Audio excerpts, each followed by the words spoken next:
Haley Beth. First one in for the win. Haley Beth, Haley Beth. How you doing, little lady? Good to see you. You ready? Are you ready, Haley? Are you ready for tonight? You got this? Doc Man, what's going on? How you doing? Thanks for popping in. Appreciate you. Hey, Marie. Callum. What's up, Callum? How are you? How you doing? Heard that, Haley Beth. Haley says she ready. She says she ready. Thank you for that share. I appreciate that, Callum. Very kind of you. Thank you, thank you, thank you. I'm doing well. I'm doing well. I'm glad to be upright and taking nourishment and doing all the things. I haven't been doing lives, but been doing other stuff. Tegan! Mama Tegan Dragon, how are you doing? It's good to see you, lady. Thank you for stopping in. What a wonderful guest you were on the show. You are a wonderful example of somebody who proves me wrong frequently. I do like your abstract chain art. It's very cool. Good to see everybody. Good to see you. Hey, Kristen, how you doing? Mondo, my guy, Mondo. There's Mondo art right there. How are you, sir? It's good to see you, man. I hope you are well. Hi, Kristen. Thank you for coming in. Appreciate it very much. Good to see you. Good to see you. I haven't been doing lives lately. I've been doing other stuff, so I started a few minutes before showtime just to do, as Ezra would say, warm up the live, so to speak. Called you out before you came in. Oh, Mama Tegan. We just felt your presence. We just felt your presence, Tegan. Good to see you, lady. Good to see you. Hope everybody's doing okay. Thank you so much for coming in. Hey, Laura, what is going on? Oh, thank you for the heart, me, Kristen. I appreciate that. Very kind of you. Callum, you shared it to her. Right on, right on. Oh, thank you, Laura. See that, y'all? If it wasn't for Laura, I would be backwards all the time, not just most of the time. Lisa, how you doing? Lisa, good to see you. Good to see you. Hey, Lisa, drop in the chat. Let the folks know what time you and Rick do your interviews, what days and times when your next one is. Please. Lisa and Rick the Muse do interviews, and it is wonderful. I love it. We want everybody possible to be out there promoting artists. Rachel, how are you doing, Rachel? How are you doing? Good to see you. Good to see you. Good to see you. All right, we're going to do some experimentation here, see if I can figure this thing out. All right, so I think I got to push that button. Nope, that's not the right button. Maybe it's that button. Nope, that's not the right button. So the button I'm looking for here, there's the button. All right, so let me see. Let me go to that.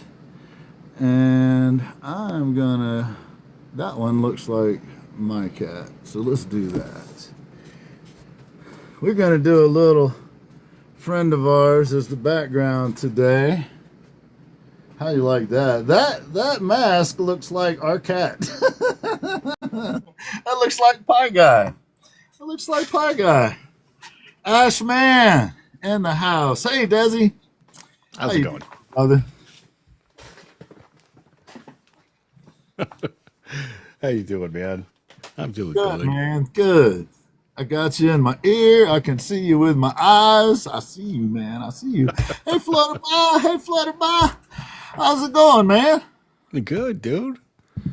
Just a little running around today. That's all. I got here just in time. Just in time. Heard that. You made it. Sliding in. Man, it's you can see part of it. I don't know why I blew it up like that, though. Katie's Creatures. That's our friend Katie, man.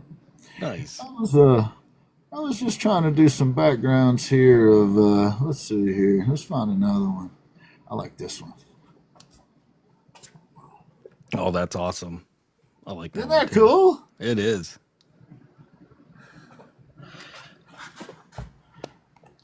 So yeah, we're gonna have Katie's Creations as our background. Nice.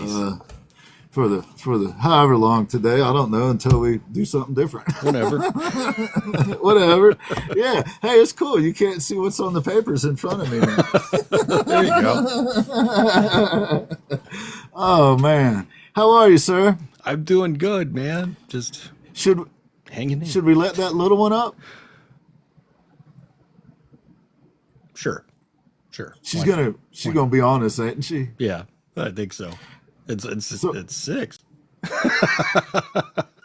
Uh-oh. We're gonna be in trouble. We'll be in the doghouse. She's gonna be putting me in the basement. Rude. She's gonna be putting me in the basement. How you doing, Miss Haley? Good. Yes. Are you ready? Yes. Are you fired up and ready to go? Yeah. Okay. Mm-hmm. Make it happen. Hi. Welcome to the Ginn Project Show. My name is Haley Beth, and I'm the owner of Haley Dot. I'm a diamond dot artist. I have a show every Friday night at 6:00 p.m. Eastern Standard Time. Tonight is a panel discussion all about perfectionism, practice, and imposter syndrome. Let's start the show again. I did this all tonight. And she's gone. That was awesome, Haley. Good job, Haley. Haley Beth, y'all. She has a show every Friday night at 6. Every Friday night at 6 p.m. That's Eastern time.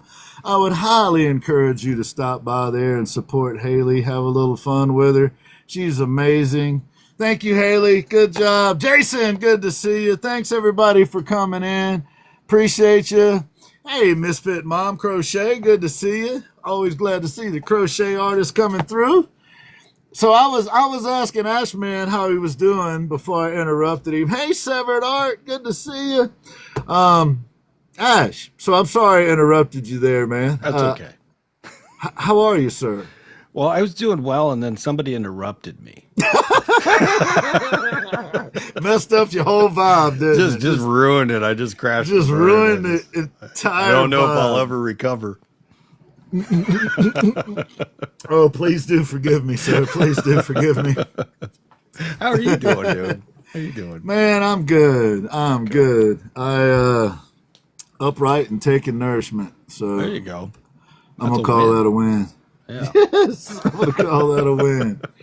Yeah, man. I figured we have a little discussion tonight. And next week, we got the magnificent Severed Art is going to be the featured guest.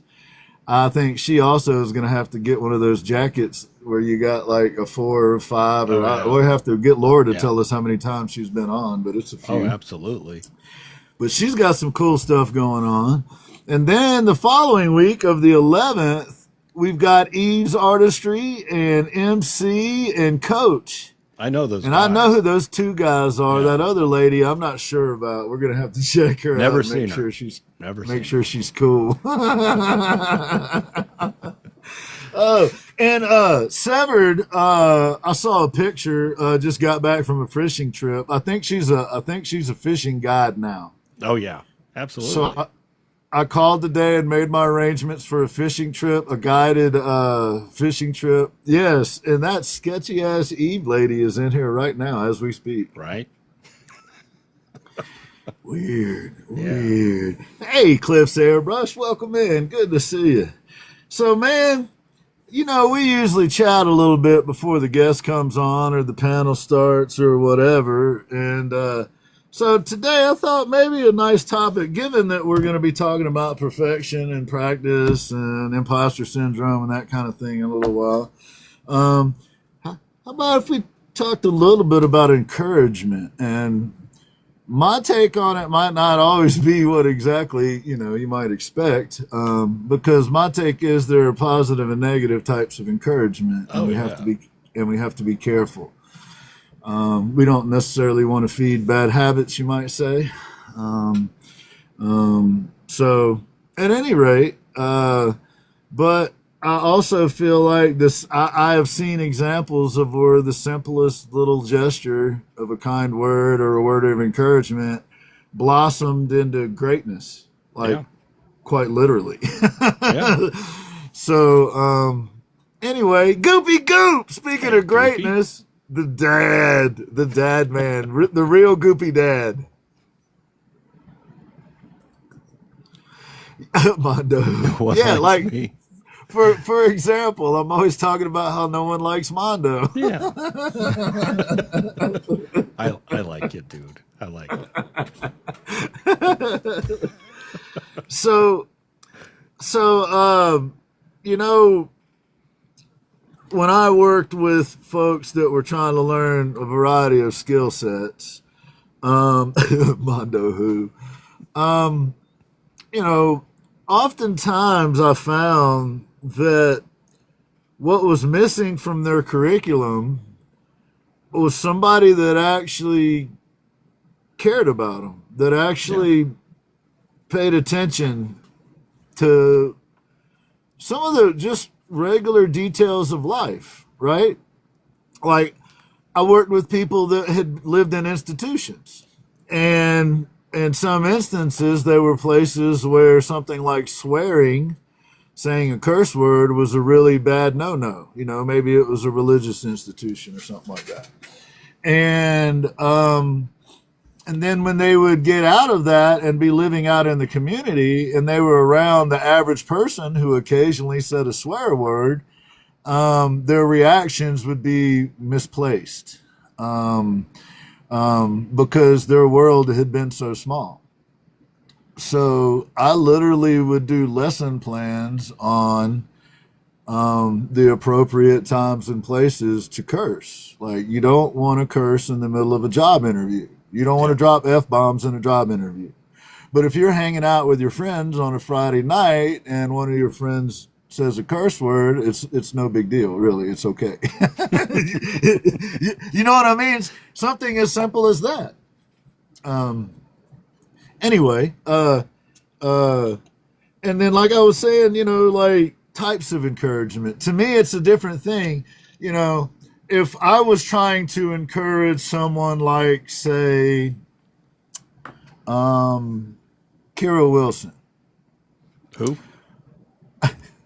I would use a different tactic than if I was trying to encourage some person who had just created their first piece of art. Oh, yeah.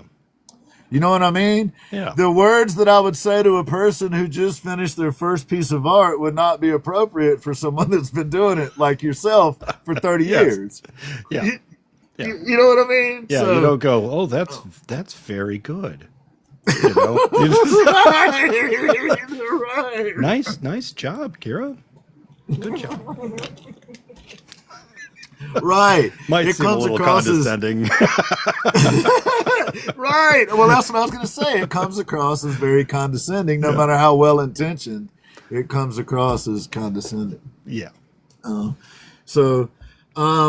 another example, I can remember being out in Vegas, and my wife and I were walking through the pyramid one, Luxor. Yeah.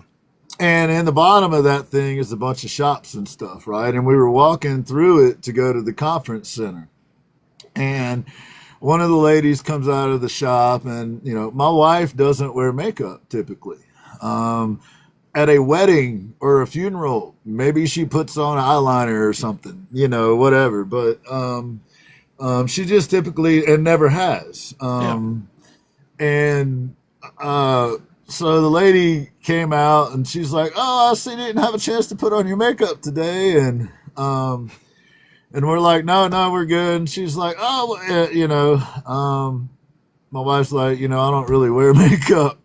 She's like, oh, well, you've never had the right product, or nobody's ever showed you how to put it on the right way. And, that is not encouragement. That is a sales pitch. Yes. You know what I mean? Yeah. And so the other thing is, at that time, we're walking through, we get it. It's a tourist thing, blah, blah, blah, whatever. So no harm, no foul. We just keep going and mind our business. But had she done that during the middle of the show, that's not the appropriate time. You know what I mean? Yeah. So also, I've heard people say things, well, I was just trying to encourage them. No, you weren't. You were trying to be condescending, or you were trying to be edgy, then people called you out on it, and now you all of a sudden were trying to be encouraging, and that also is a different thing, because I've seen that happen. I've seen people say something asshole-ish, snarky, and then when they got called out as being an asshole, they're like, oh, well, I actually. Oh yeah, there's my pet peeve. Actually. Yeah, no. Yeah. And encouragement only takes like a second, right? It's not even going to cost you anything. You just be nice to somebody and honest as well. Like you said, if you're not really honest about it, it comes across as condescending, and you hit that tone, right? You always hear that.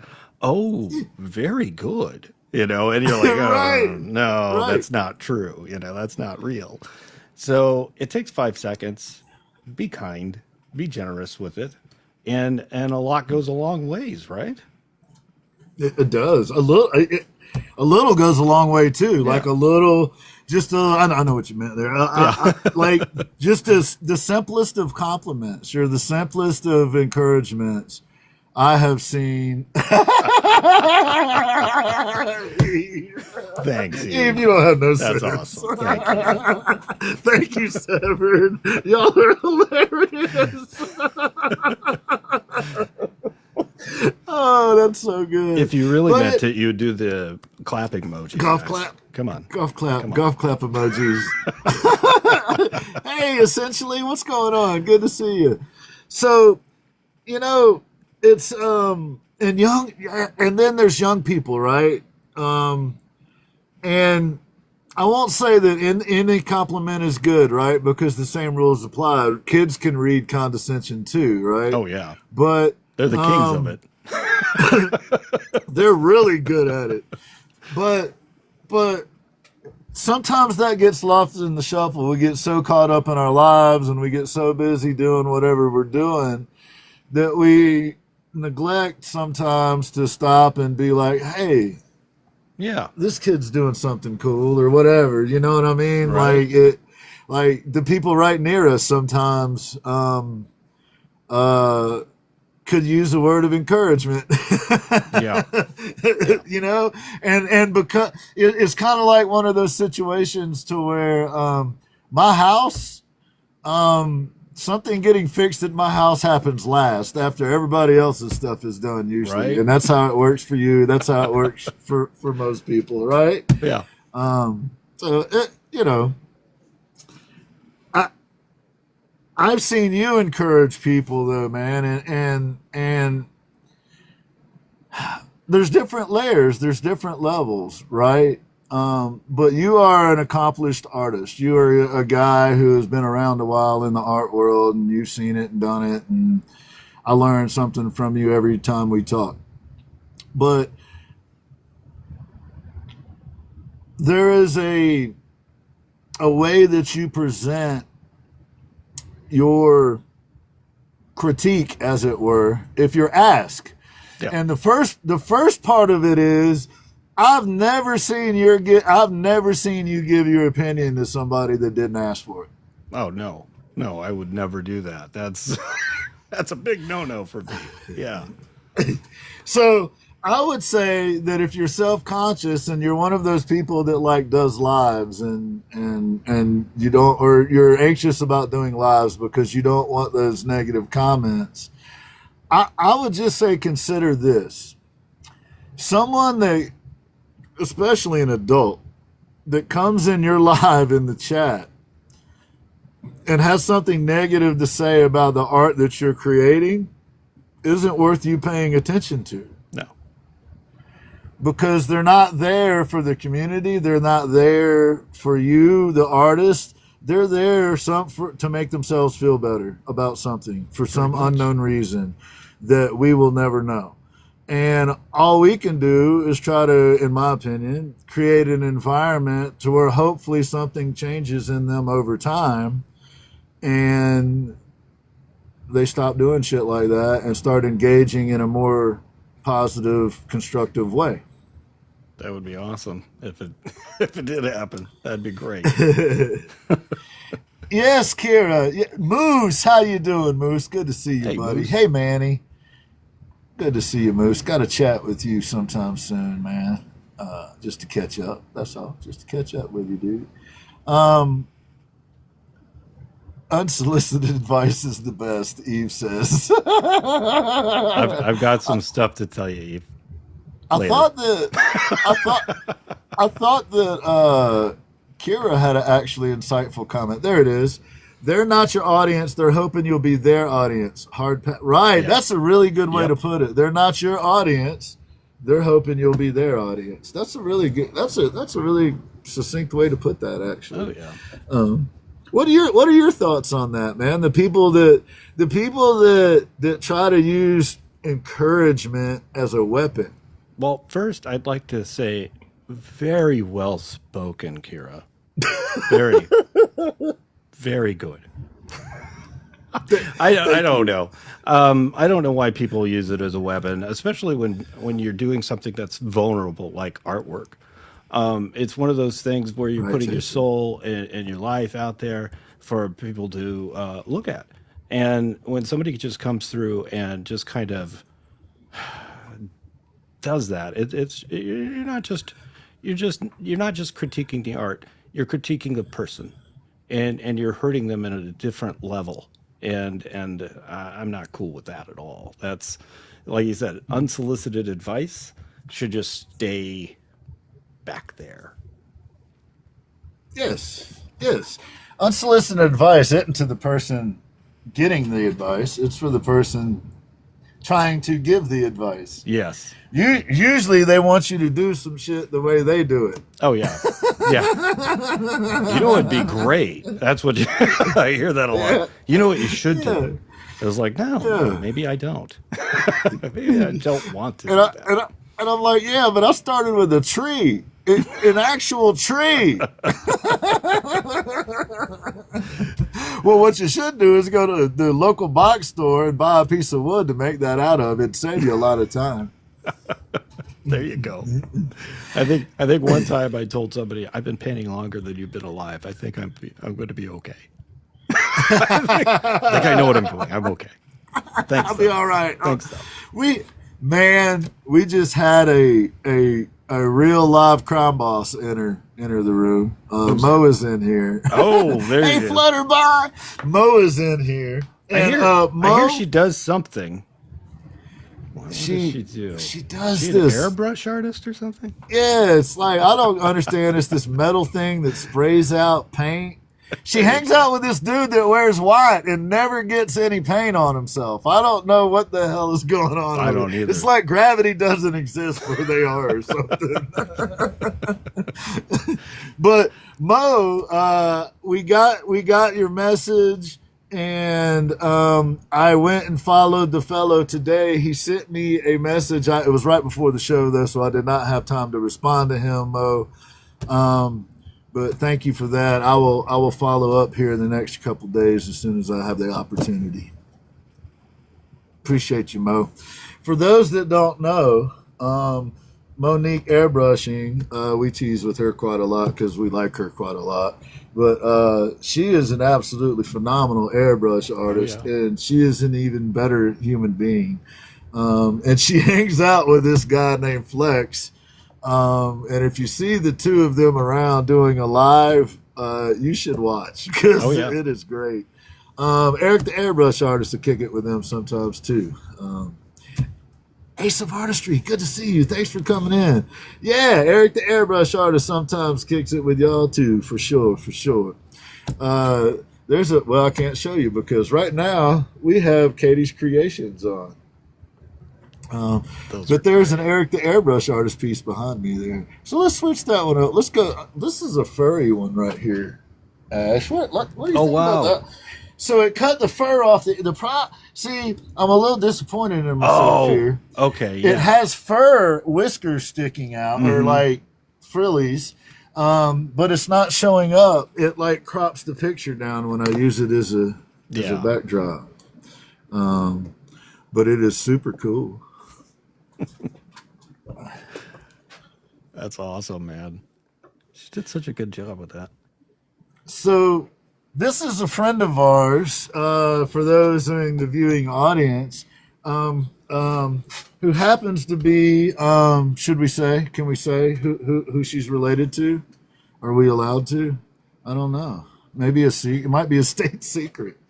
But she is a minor, and she makes amazing. Oh, I see what they're trying to do. They're awesome, though.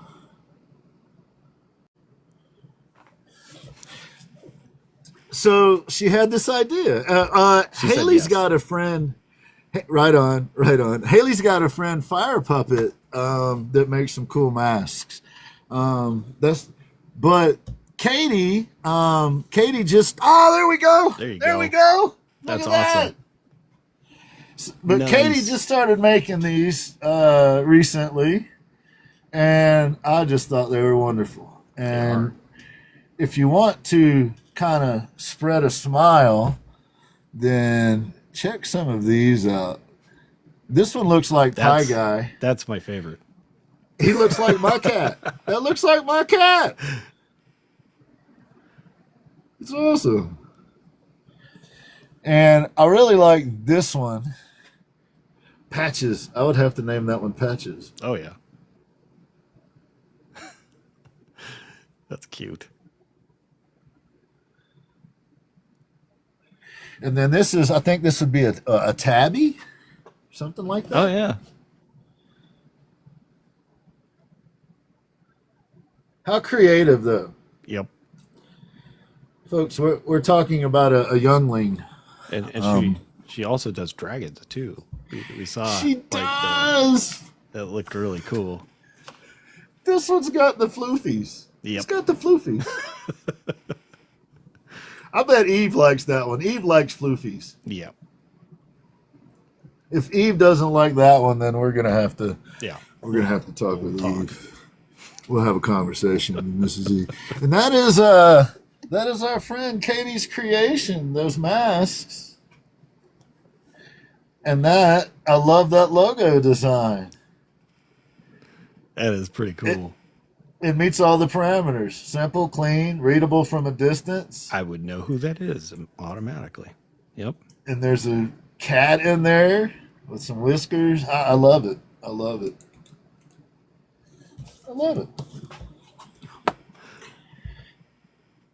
So, anyway, if you want to smile. Rachel said yes, so it is Rachel's daughter, and she made all of those cool masks. Yes. That is indeed Rachel's little one, her youngling, her youngest ling. And they are amazing. I absolutely adore them. Very cool. Yes, Mondo, it's definitely the fluffiest. Now we'll just have to get Mom to wear one of these while she's performing at her next concert. There you go. And we'll have to get them out there. Absolutely. Every once in a while when we drop that backdrop in, you'll know why. What's going on? Oh, Ginn just likes masks. I mean, we can understand why I would be into masks, right? So Ash, can you think of any times in your life when the simplest kind of encouragement or gesture went the furthest? The simplest. Let's see. I think it was probably when I was in grade school, and my teacher, I think I was in first grade, and Miss Hubbard said, "Oh, Ash would be great at doing the posters for our class." So she kind of encouraged me to do it, and so I did a bunch of little posters for our class. I can't even remember what it was for. That wasn't the important thing. The important thing was that she thought he needs a little encouragement, and because I was a very quiet kid, and I didn't interact with other kids or anything, and she just kind of knew that would help bring me out of my shell a little bit. So, yeah, Miss Hubbard, you're amazing. Thank you for doing that. Right on. Mo, I would be happy to wear one. I actually have a couple masks. I have Mardi Gras. I'm Louisiana, Florida guy, so I got some masks around here from Mardi Gras and such things. Yes. Well, it's been different occasions in my life, right? There's just been different.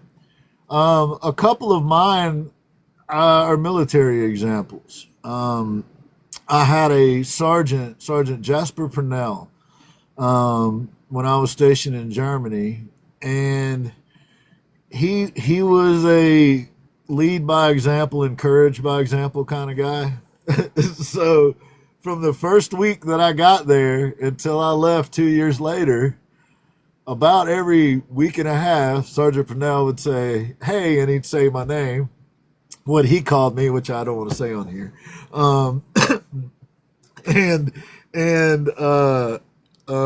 Make an appointment to go get our haircut. So the reason that was meaningful to me was, as an 18-year-old kid, I didn't understand what was going on. It was just another sergeant telling me what I needed to go do.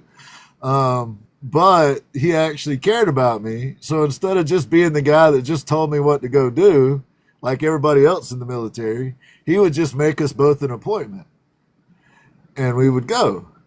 And later on, when I became a teacher, that was something that I incorporated into my programming. Is I would just go to appointments with clients. If it was, if I noticed that they had some hygiene issues or something going on, I would make us an appointment. Nice. So at any rate, that was a softer, I guess, example, but from the military. As a kid, I can remember my stepfather's mama. Her name was Sissy. She was a little tiny redheaded fiery lady, man. She was tough. And I got my feelings hurt about something. And she sat me down and put her hand on my leg and said, you don't have to worry about that, because other people's opinion aren't your business. So I would just encourage you not to worry about it. Like, literally, that's what she said. Nice. And I kind of adopted that, like, at a young age. Like, okay, well, other people's opinion is not my business. So Yeah. don't listen to it. It's like a diary. Don't read somebody else's diary. You know what I mean? Anyway, those are kind of goofy thoughts, but to me, they were ones that I still to this day hold on to. Hey man, if they stuck, they're good. She would also, every Wednesday, she picked me up from school, and we would go by this little tiny grocery store, and in the grocery store they had one of those little slide counters with the ice cream in it. Okay. And I would get one of those orange push-ups. Mm-hmm. And in the toy section, I don't know why this grocery store had this. Maybe because of her, she probably talked to the owner or some shit. I don't know. But they had the most awesome selection of models. Oh, nice. of like battleships and airplanes and cars and all kinds of stuff. So on Wednesday, we would go by there after school, pick up an orange push-up and get a model. Or sometimes I'd need to save for 2 or 3 weeks or whatever to get the big model, the big one, but a battleship or an aircraft carrier or something, or a galleon or whatever it was. Hey, Jerry D, what is going on, man? Good to see you, sir. But her doing that for me, I could remember sitting at this little fold-up card table, a four-top, the ones I'm talking about that have little fold-out legs on them. And I was sitting there with the glue and the little knife and, cutting the pieces loose and gluing, doing the thing. And she'd be sitting there drinking a highball watching Charlie's Angels But that too, man, was foundational. I still, to this day, I'm 54 years old and I still build stuff with my hands. It's ended up being what I did for a living. Right. Who knows what encouragement can turn into. And the downside of that is that negative side of encouragement can, in fact, turn people off to doing art, to expressing themselves. Some of the reasons that a lot of artists have the trauma that they have is rejection or abuse, or like the reasons for making the art are to work through some things, and having somebody come in and shit on it isn't the best idea. What I mean? Artist therapy, Look, I adore Mama Tegan. She's amazing. But if we were in a private conversation and we were talking about art, y'all know that like abstract art isn't my favorite. On the other hand, my favorite artist on the planet incorporates abstract art into all of her work, just about, or the work that I have anyway. So I do love it too, right? It's more tongue in cheek than anything, really. But there are people out there that is their favorite thing. And then a mask would be their least favorite thing, right? Yeah. And that's okay too, but there's no reason to critique the mask just because you're not into masks. Yeah. Right? Especially if nobody asked. Yeah, that's the important thing. So anyway, I would argue it doesn't cost anything to encourage somebody. And sometimes keeping your freaking mouth shut is the encouragement. That's gold. Sometimes. Right there. Say again? I said that's gold right there. Keeping your mouth shut. Sometimes, another thing Sissy Ginn used to say was, if you don't have anything good to say, keep your mouth shut. And in this instance, dealing with artists, especially with younger artists, especially with young people anywhere on any kind of spectrum, anywhere. Yeah. Those negative things hit home. So the more of us that are out there trying to be positive and trying to encourage them, the more of the environment that they're in has at least the positivity in it. That'll kind of encourage them to keep doing their thing. And then when they grow up to be big kids, they can make shit like this. like this right here. And there's an example of what art can do. I'm in the store the other day standing online. This lady, you can see her she's trying to look at my shirt without catching my, finally I'm just like, hey, it's cool. A friend of mine did this. She's like, oh, that's amazing. I was trying to figure out what it was. Who would have ever thought of a zombie cupcake? And I was like, well, A.S.H. Man, he lives in Glendale. He's in Arizona. So it literally lit up her face, man. It literally put a huge smile on her face. That's why I do it. That's why I do it. She's like, but that is another example of encouragement, right? Yeah. You can give anecdotes about your own experiences that can be encouraging to other people without them being intentionally and purposefully for that. Does that make sense? I get it. Yeah. And it's funny going back to the kids though. They're at a crucial point of development. Any kind of time you can say something encouraging is so important to them, and it hardwires good or bad things.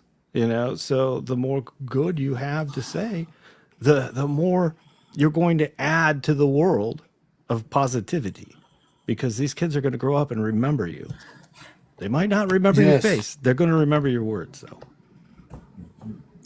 So, Katie, if you're out there, if you're listening, or if you happen to see this at a later time over on a different platform, we absolutely love your work, and we thank you for sharing it with us. We hope that when you finish your masks in the future, you will send us pictures, and we can use them as our backdrop, because we think it is awesome. Keep up the great work, youngling. We dig it. Katie's Creations, y'all. Look for more coming from Katie's Creations soon. Yes, your words become their inner dialogue. Hey, Can Do, how you doing? Jerry D, it is good to see you, man. Thank you for making that video, man. That's honestly not why. It was very kind of you to do that, though. Thank you, man. I was just hoping to spread a little smile. But Jerry got that little care package with a couple stickers in it. Oh, good. And was kind enough to make a video, and so thank you, man. Appreciate you. Cool. Man, well, so the people, the diehard core group that we have here, our discussion today is going to be about perfection and practice and the imposter syndrome. And I think you probably, relative to the art world, have much more experience and knowledge than I do in this. What I try to do is take some of my experience from my worlds and generalize the skills, or generalize them, if that makes sense. But your experiences are directly related to the art world, to life as well. But I mean, you have a few decades worth of that pursuit of perfection, the imposter syndrome, the relentless practice. You have you're speaking from decades of experience within the art world itself, is what I'm trying to inartfully articulate. Oh yeah. I think we lost 15 followers just in that one sentence. And swipe. And swipe. Blow hard. Hey, Liddy! Yeah. What is up, Liddy? Yeah. No, yeah, absolutely. I have a deep knowledge of imposter syndrome. I go through it. I go through it almost every night. And, it's okay. It's okay that that's what happens. It's going to happen, right? It's, as artists, we always kind of sit down and take a deep look at our work, and we're our own worst critics. And we tend to bash ourselves probably too much, and it's kind of hard to think an artist that wouldn't. I'm a little worried about an artist that wouldn't at some point. I think, if they're like walking around with a big chips on their shoulder, I'd be a little worried. But yeah. And have you ever had that when you were working on anything and gone, maybe this wasn't as good, maybe this wasn't like everything I do. You know me, man. Yeah. It's excruciatingly slow because of that. Well, I've been working on something the other night, and I worked on it, and I thought, as I was working on it, I thought, this looks great. And then I woke up in the morning and went, this is terrible. And then I kept working on it and went, this is looking better. And then it went to, this is terrible. And there's always an ugly stage in art that you have to get past. And you have to have enough trusted yourself and in the process to be like, okay, I can get through this. And sometimes that imposter syndrome kind of sneaks in and starts talking to you in your ear and going, yeah, maybe this isn't for you. even though I've been doing this for decades, it's like, maybe this isn't for you, and it's weird. It's weird. And it's never going to go away, I don't think. Yeah, man. It's Kira said she eats a lot of chocolate around the ugly stage. Hey, Grant, good to see you, man. It's akin to me, like batting in baseball. Okay. You go up there and your adrenaline's going, and it's your time to try to do something for the team, but if you let that get spun out of control, then that's what you're thinking about rather than actually just executing. Just right. See the ball, hit the ball. Let's do that first. And then after that, you got to get your legs to work so you can run to first. So you can run. Right. It's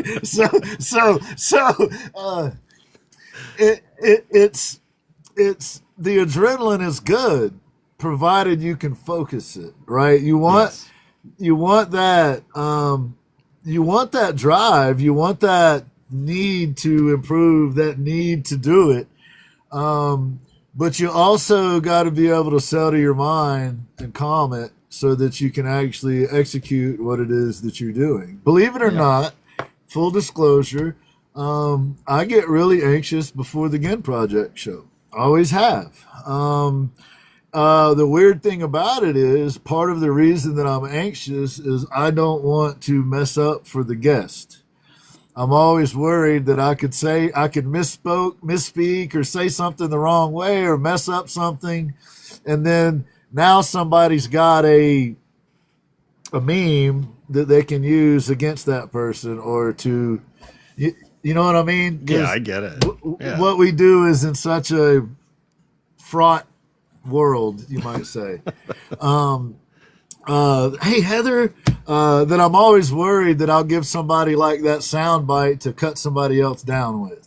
You know what I mean? Yeah. No, I get that. If that makes sense. So I get super anxious before the show, and essentially, I'm just coming to hang out with my friends. Like nobody's future is riding on anything we're doing. You know what I mean? Like we're just hanging out with some pals trying to promote good people. Like Heather's hobbies, for example. Hey, Heather. Good to see you, Heather. So yeah, man. This whole perfection thing. It drives, it was a good point y'all made in the meeting that they drive each other. The pursuit of perfection and the imposter syndrome. And then the practice, right? Practice being another weird example for me because I know of people that practice hard, but they're always better in games. For whatever reason, you just can't duplicate the adrenaline that some people get. And when it doesn't matter the competition, there's something inside of them. It doesn't matter if you're playing for nothing or you're playing the World Series. Every game is the same to people like that. Some folks out there, and I'm not going to say any names, but some folks out there are that way. Right. Mo is already perfect. Hey, Brandy. What is up, Brandy? Good to see you, Brandy. She's been doing some cool stuff, man. Oh, yeah. But so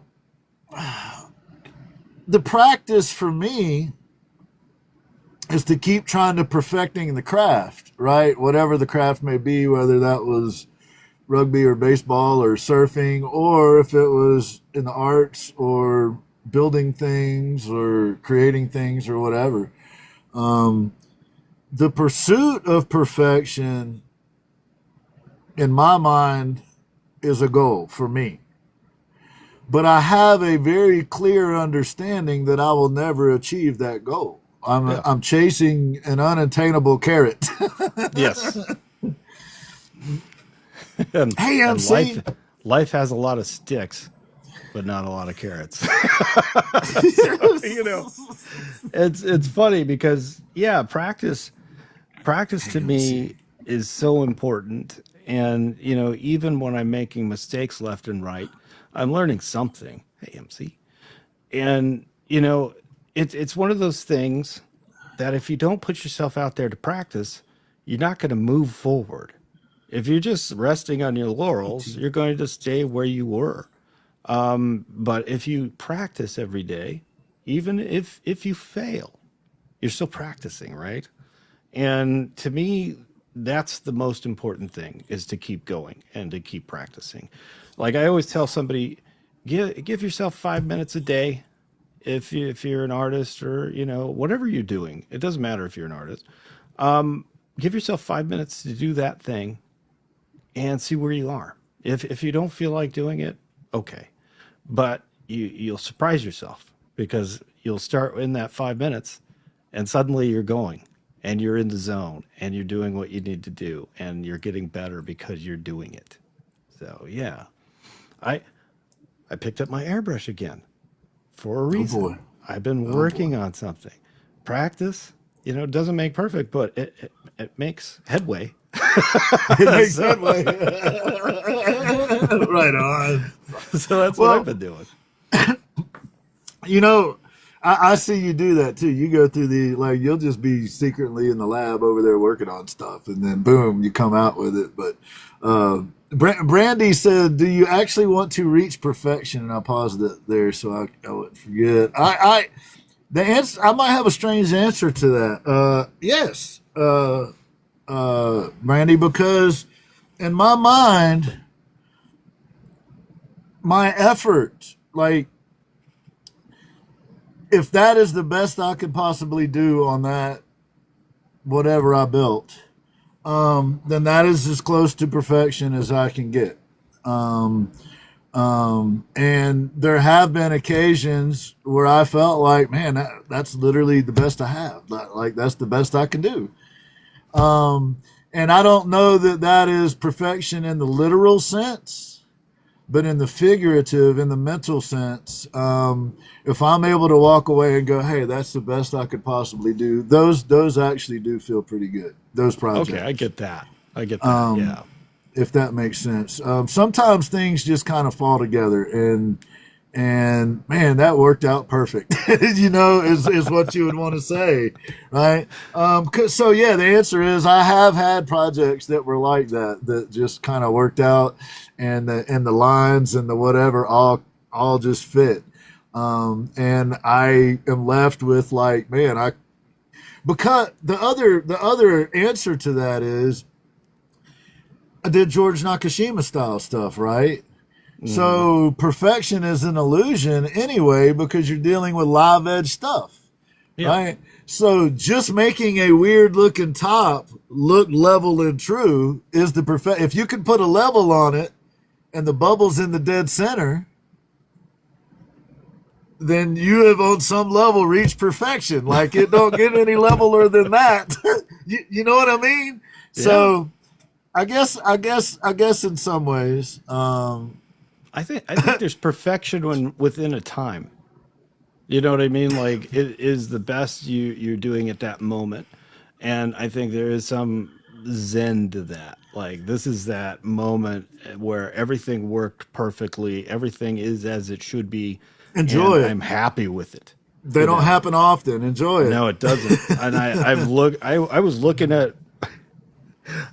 on something the other night, and I was looking at the original drawing and go, who did that? Because I didn't do that.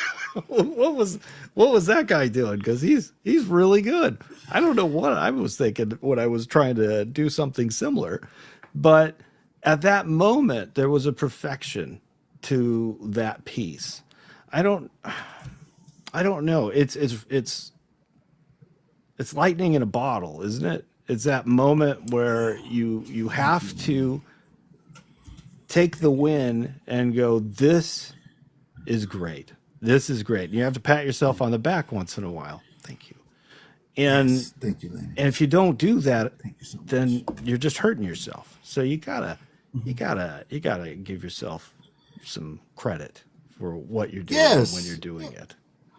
I mean, there are times in our lives when things kind of work out, right? Some people attribute it to I've been different places I've been in the world, people attribute it to a lot of different things. Here in the United States, we tend to attribute it to certain things. Other places, it gets attributed to totally other things. But hey, Chell. But when things work out, it's okay to acknowledge that. The thing about it is, though, you can't get down and expect it to be that way every time, right? No. That will ruin it for you if you can appreciate it when it happens and be like, hey, I really like this piece. This is as close as I can get right now with the skill set that I have to what I was trying to do. And just be okay with it, enjoy it, and don't worry about it too much if some knucklehead comes through and is like, oh, that's crap. Well, their life is probably miserable. Otherwise, they wouldn't be in your live on a social media platform dogging your shit. You know what I mean? Absolutely.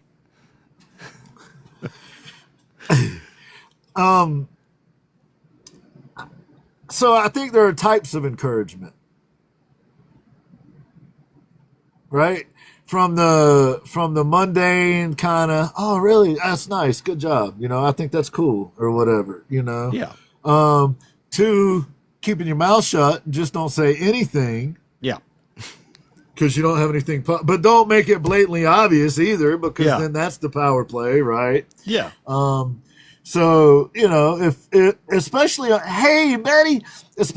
social media, you can type stuff in and then not send it. Yeah. Right?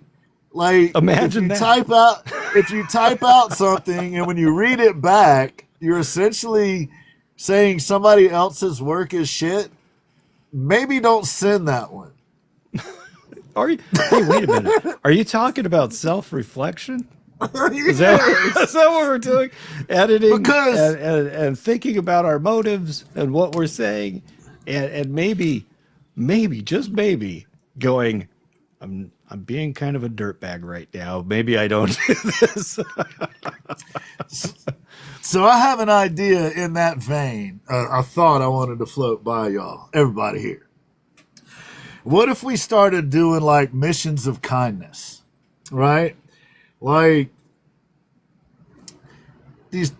my wife's mother passed away many years ago. She died of lung cancer, and she was just an amazing human being. And after she passed, we met a parade of people that over the years she had quietly helped.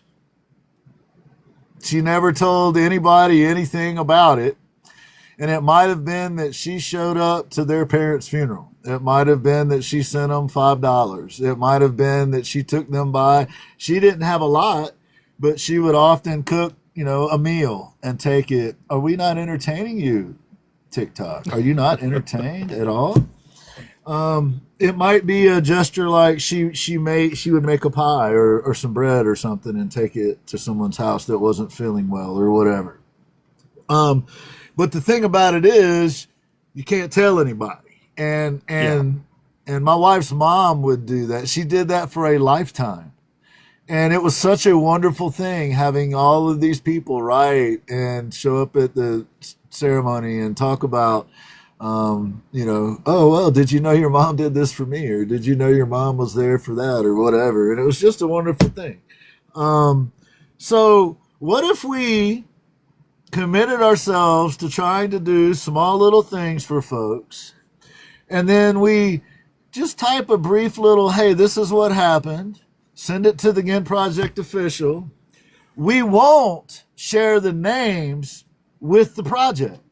We'll just, each show, we'll be like, hey, here's a few of the projects that happened this week. And then we'll mix all the names up. If we talk about 4 projects, then we'll just talk about the 4 people that did them, but we won't match the people to the projects. That sounds good. and we could just do like each week. We could just try to do like little missions of kindness, encouragement, you might say. Nothing too extraordinary, nothing that, but just put them down, just write them to the Ginn Project official at the Gmail spot. And that way we have the name, we have it matched together, and then we'll separate those. We'll get Laura or somebody or me or whatever. We'll separate the names from them. And then that way people aren't doing it for the credit, right? But we'll still put out the names of, hey, these various projects got done this week and these people were involved. What do y'all think? And if it's a bad idea, say that, because all ideas aren't good ones. There may be something in here that I haven't thought of, but it seemed to me like it might. That's a great idea, Ginn. That's a great idea. Awesome idea. And that, ladies and gentlemen, is why A.S.H. Man and Eve, you can't see them, are on my laptop right here. No, that's a great idea, dude. I think that's cool. I don't know. There may be, there may be some links in it or some weaknesses in it that I hadn't thought of, but. And sure, maybe people will still do it because they want the credit or whatever. But if they're doing nice stuff for people, we can say their name. Yeah, once a week. What would it hurt? So go out when you get the opportunity and do what you normally do, and some small kind gesture. Write us about it. Let us know. Even if it's encouraging a new dad like Goopy and just telling him how great a job he's doing being a new dad. And then send it over to the Ginn Project official page at Gmail, and we will separate the names out, and then during the first segment of the show each week, we can give some, hey, here's some encouragement. And what I hope it may also do is it'll help each other find creative ways to be positive rather than finding creative ways to tear stuff down. Yeah. And Laura made an interesting point. Like, talk about a kind gesture you received. That could be, yes, absolutely. Yes. I love it. That's a great idea. So yes, include in that, if somebody did something kind for you, then write that and then throw your name in there, and we'll talk about those too. That's a great idea. I love it. Anyway, so cool. Well, we'll do that then. That's our weekly mission, is to go out and spread encouragement in whatever ways that we're able to, humbly and kindly and low key, and then we'll try to get the word out. Nice. Just little kind gestures that's cool, like that. They spread. They just start. It's a knock-on effect, right? All of a sudden, somebody feels good, and they feel like they could do something for somebody else. And it's how things like that get around, and we need more of it, especially now. We need as much as we can get of that. I would agree, and I was so encouraged by our young friend, right, Katie, and Katie's creations. And how inspired Katie was by something A.S.H. had done, which is just wonderful. A.S.H. was doing one of A.S.H. Man's basics, and he was talking about mental health, and it connected, and that's awesome, man. That's how it's supposed to be, dude. That's how it's supposed to be. And we see evidence of it. And I absolutely love it, man. I love it. Yes. So, it doesn't always have to be the biggest, baddest, grandest of gestures either, right? No. The thing about it is being encouraging to people. It doesn't matter what our paycheck looked like that week. or if we were able to sell a piece of art, or whatever the case may be.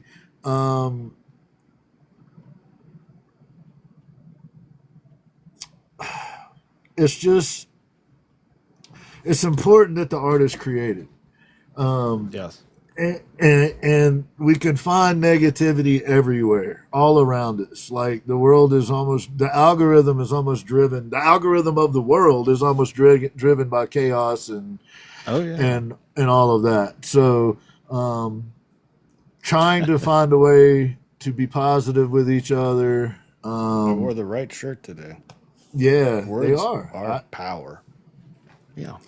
And I've watched all of you, and the way that you encourage each other and level each other up and help each other out is remarkable. I mean, you've been carrying me for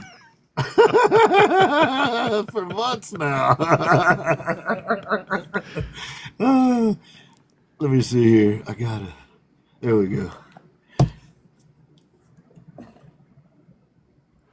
I like that. So Brandy. Was just goofing off, man. Yeah. I was just having a little fun and copying you, and it turned into something crazy.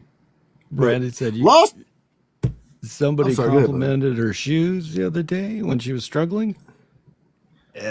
Seriously, it's like one of those things. It's the littlest kindness, right? Yeah.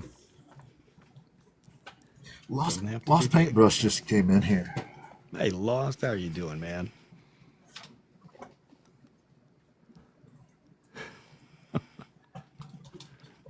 Lost paintbrush. Yes. Amazing stuff. He also can repair your kitchen appliances. Yes, he can. Dude's multi-talented. It's good to have more than one thing under your belt, that's for sure. Yes.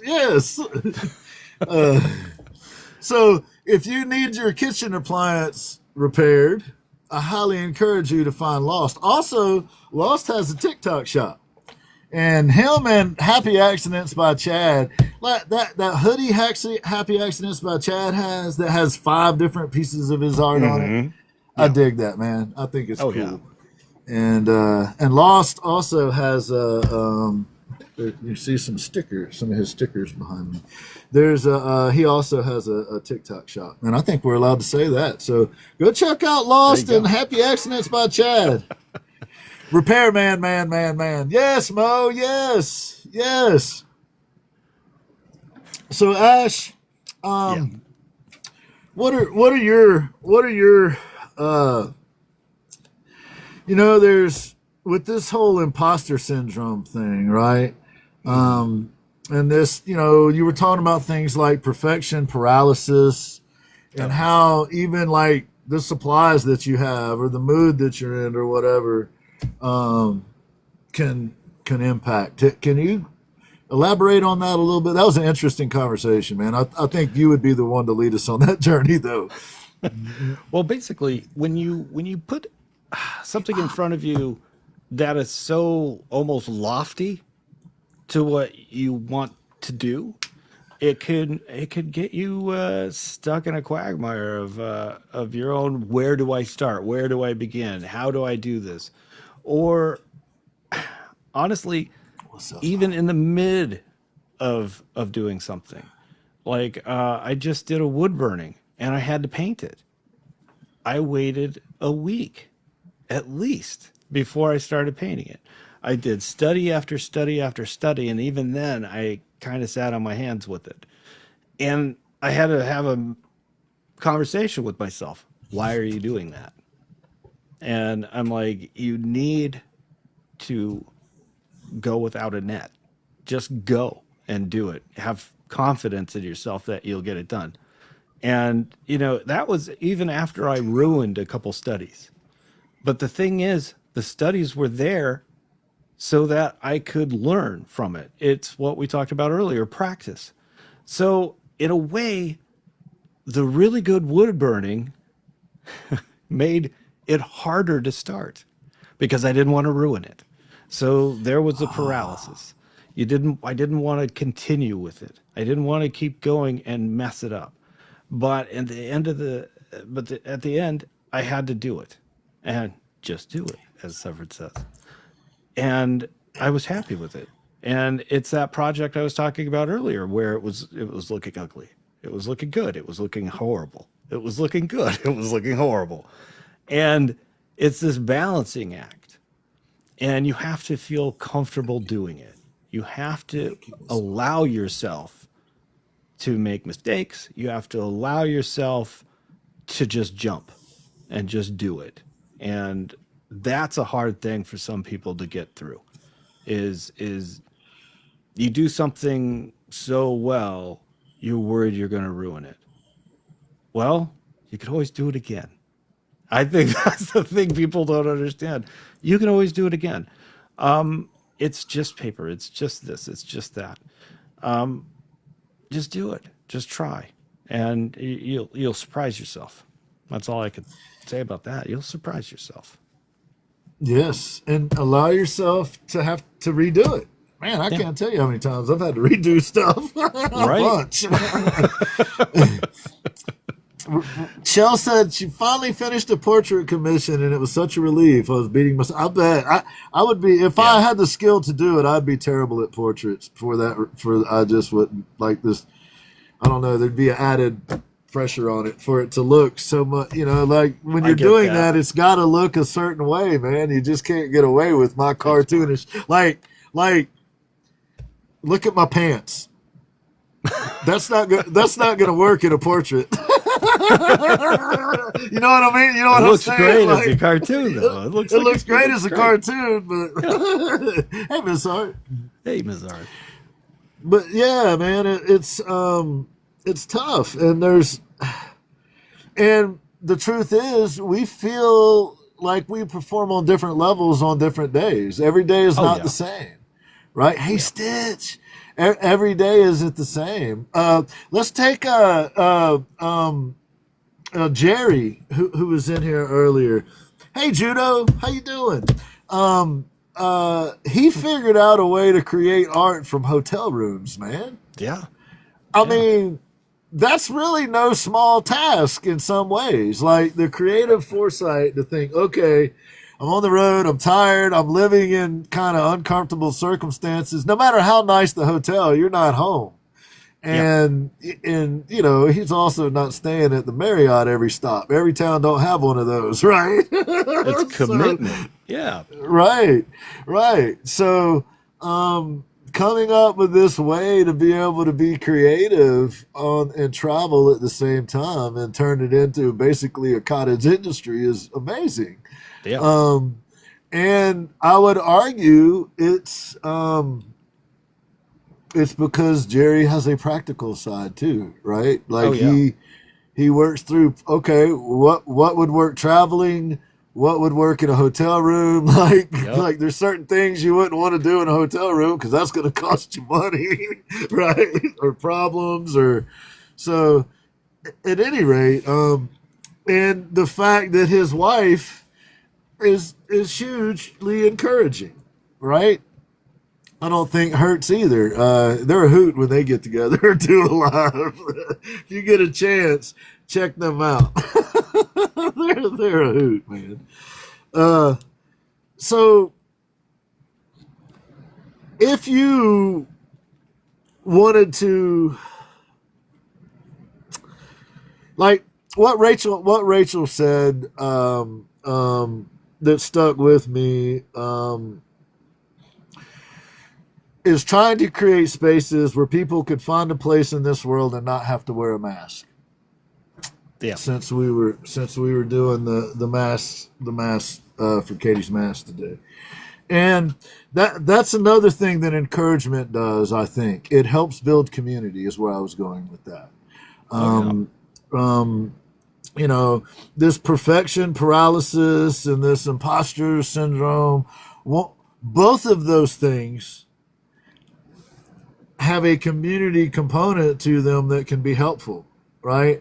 one of the defenses against them is your community, is your friends, the people that you work closely with. Yeah. You know, when Ash starts feeling like he's a nobody, we all make sure to tell him that he's the most important person at the Ginn Project, sans Laura. There you go. There you go. And we just encourage him to keep coming back. And it's worked for like over a year. This dude keeps showing up. Just teasing with you a little bit there, man. So, with the imposter syndrome, what do you think drives that in like a new artist? I mean, I've even seen it in people that like they couldn't get started, kind of like you were saying, but it's almost like they couldn't get started because they were already convinced that they're not good enough. Yeah. Yeah. And Does that make sense? It goes hand in hand with what you were talking about with encouragement, right? You could be encouraged to start, and you're doing, and you're happy, and then somebody comes along and goes, well, that's terrible. And suddenly you're like, maybe I am. Maybe this is terrible. And the imposter syndrome creeps in that way. And you just kind of can't start, and you can't keep going with it. And I don't know, imposter syndrome is one of those things that's different for everybody, I think, you know, and it hurts us in different ways. So Yes, I don't know. yes. For me, being an artist for as long as I have been, it still creeps in. For new, younger artists, it's more deadly, right? It can stop something from growing, and I think that's just awful that our brains can do that to themselves. But it is a part of learning. You know, there's that moment of maybe this isn't for me, and some people get past it and some people don't. And all I could say is I hope you try as much as you can, as much as you're willing to, because sometimes, you know, the imposter syndrome is just overpowering. It's just rough. Yeah, man.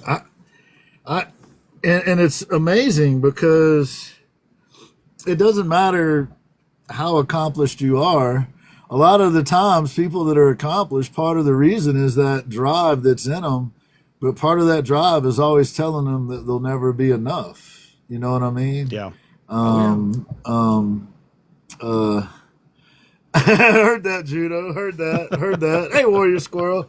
Well, yeah, and that's true too. Yeah, you know, some people are able to do that, you know, but others in our community are not able to. They're not built that way, and you know, but truthfully, this show is an example of what encouragement can do.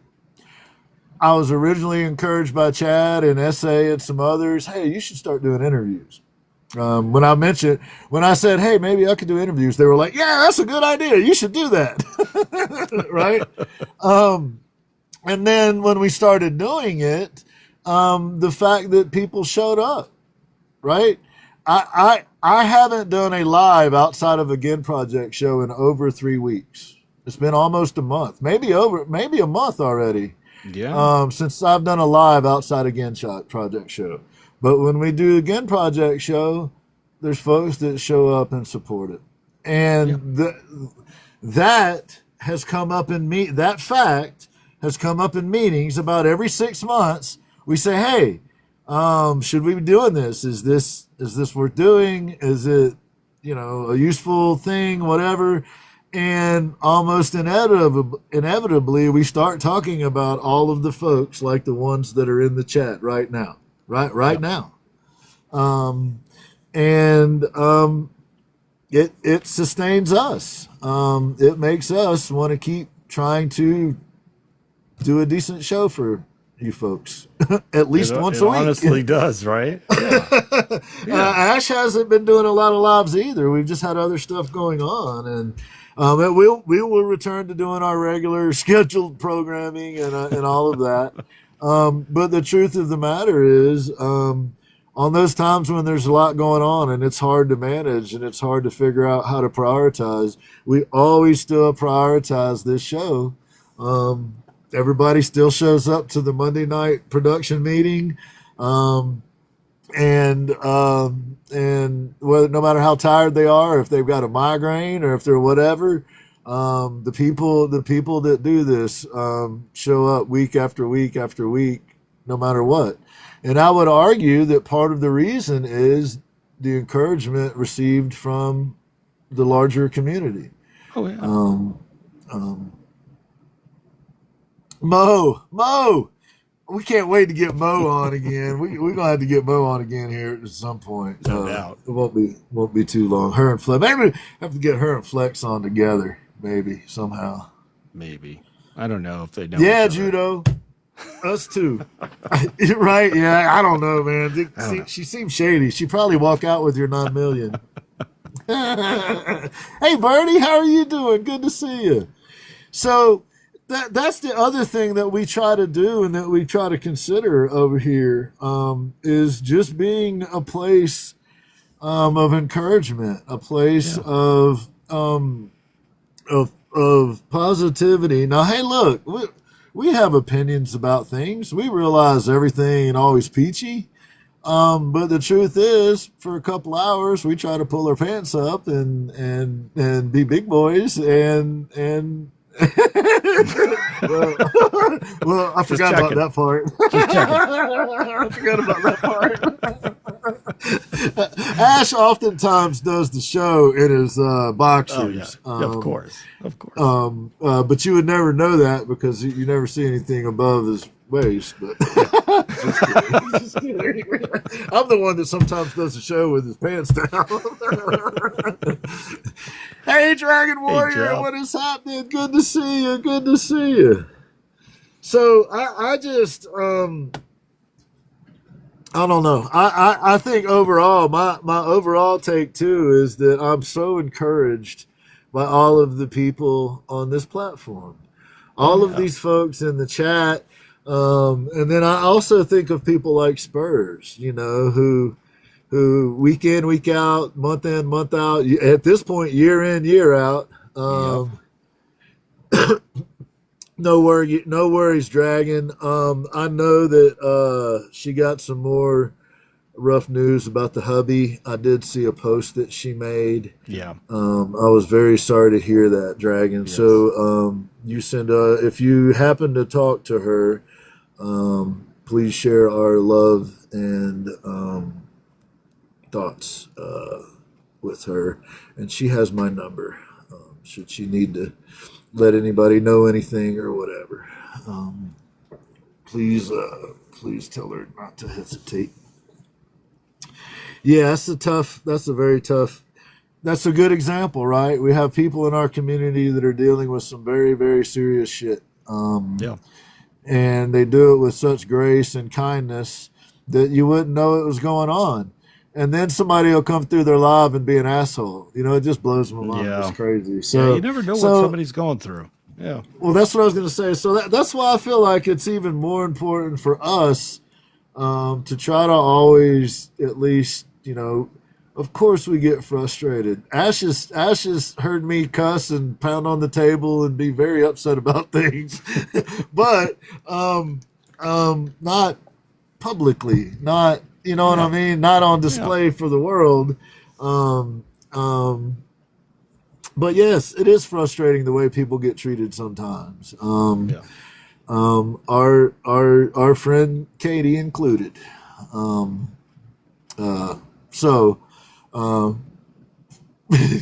that light, let me see if I can find another one. Oh, they're gonna let me do it this time. Come on now, don't be like that. Come on. Oh man, it took all my pictures away. Oh no, it won't let me play anymore, Ash. It took my pictures. Oh, I just gotta go back in. It's all right. It'll be all right. It'll be all right. There we go. There we go. There. Well, it was there for a second. There. Oh man, what happened? It was like on your hand or something. Wow. Huh. All right. Yeah, it's like on your hand when you move around. That's wild. There we go. Let's do that one instead. Yeah, it was on my hand, dude. Let's see if I can do that again. Let me see here. Oh, check that out. Look at me getting all. Hey, y'all. Get some of that. Little sound effect.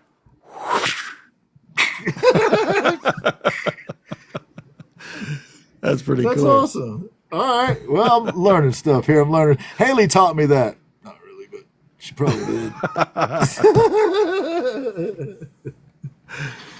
So, man, I just I'm so grateful to all the folks that come through and hang out with us and participate and send in messages and enter the contest and do all the things, man. It's just amazing. It really is. And we know that it is sincere and it is genuine because it doesn't disappear when we're not on daily. And you and I spent a lot of time on, man, day after day after day for months on end. And when we're not able to be on daily, folks still show up and support. So I heard that, Can Do. Heard that. Well, I haven't been on. Literally, we haven't been on. Ash hasn't either. We've been doing this show and other things. We still have the production meetings on Monday and the guitar stuff. We've been doing other stuff related to the guitars and some things like that too. Paul Pugs and Plants, how's it going? I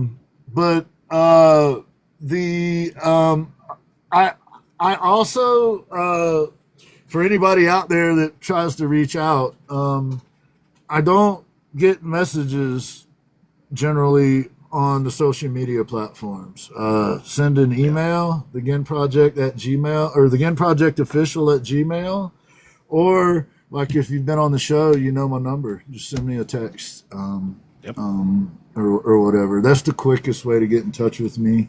I literally am just not able to keep up with the messages on social media stuff. I go on social media, do whatever I'm doing, and then I leave. And then I go do whatever else I'm doing. And I get it. And, you know, that's another thing about the encouragement thing, right? To some people, that's not fair. They feel like you should go hang out in their lives as well. And I totally get that. I'm just not able to do that. I just simply do not have the time to do that. So for folks that feel like it's a transactional thing and that we've got to go hang out in your life if you're going to hang out in our lives, I'm sorry, we're just not able to do that. So maybe our lives aren't the one for you. There's lots of amazing people in the chat here, though. There's one right there, Trouble. Trouble's an amazing person in the chat right there. And Trouble does lives. I saw him on during the day the other day, and I almost got to go in and say hi. And when I looked back, he wasn't on anymore. I was like, damn it. But Trouble's a good example of someone who always does an amazing live, really positive. They do a lot of singing and stuff with Trouble. Oh, yeah. But someone told me when I first started on social media, they were saying that, you know, they had been on long enough that they would see people get frustrated because there would be people that were regulars in their lives. And then they would, at that time, you had to have 1,000 followers to do a live. Yes. And then they would finally get to 1,000 followers after months or a year or however long. Hey, Kara, how you doing? And you wouldn't see them anymore. And they would be mad because so-and-so never comes by my live anymore. But so-and-so is now doing their own lives. Yep. Because they got to 1,000 followers and now they're doing their thing. So why would we be mad at that? Don't be mad at that. Right. Encourage them to do their lives. Be happy that they're out there doing their lives. Oh, Dragon Warrior. Good night. You too, Dragon Warrior. Thank you for stopping through. Appreciate you. Waiting on Brush to call. Hope Give Brush Brush is our doing best. well. Yes. Give Brush our best for sure. Yes, Monique. I think you're right. I think there's some of that, and we're all guilty of it. We're all guilty of it. But the truth is, we also, part of a way to encourage, I believe, is just realizing we're not all trying to accomplish the same things. Some people just are doing art as a hobby. Some Yes. people have aspirations to do it as a profession. Some Yes. people literally, it's just their way to decompress. It's simply their way to decompress, and they don't need a critique. Like, they're just doing their thing, right? And look, don't look now. It's Rick the Muse. Hey, Rick, how's it going, man? What's up, dude? How you doing, man? Talking about people who are encouraging and always have a kind word for somebody. That would be Yes. Rick the Muse. Lisa was in here earlier, and we were talking about that. We were talking about the fact that Rick is another example of someone in the community who is interviewing folks, and how awesome that is, because that means there's somebody else out there that are taking artists seriously, right? Rick takes his platform and he shares it with other artists. And Rick's got a platform. Rick knows some people. You know what I mean? Oh, yeah. When Rick shares his platform with somebody, that is a generous gift. The dude has been immortalized almost 10,000 times. I may have painted one of those. Yeah, Chad did a bone of him. He did. It was very cool looking. It was pretty cool. But Rick's another great example, right, of people out there in the community that are super encouraging. And I would argue that the people around Rick, from when we interviewed him, when we talked to him, they encouraged him to start painting. And look at him now. I like what Mondo Good- just said. Ooh, Good artists Mondo. don't take ourselves seriously, so we need someone to. That's wow. Awesome. I said That is a. I said that. Mondo did. That's a I hit. did.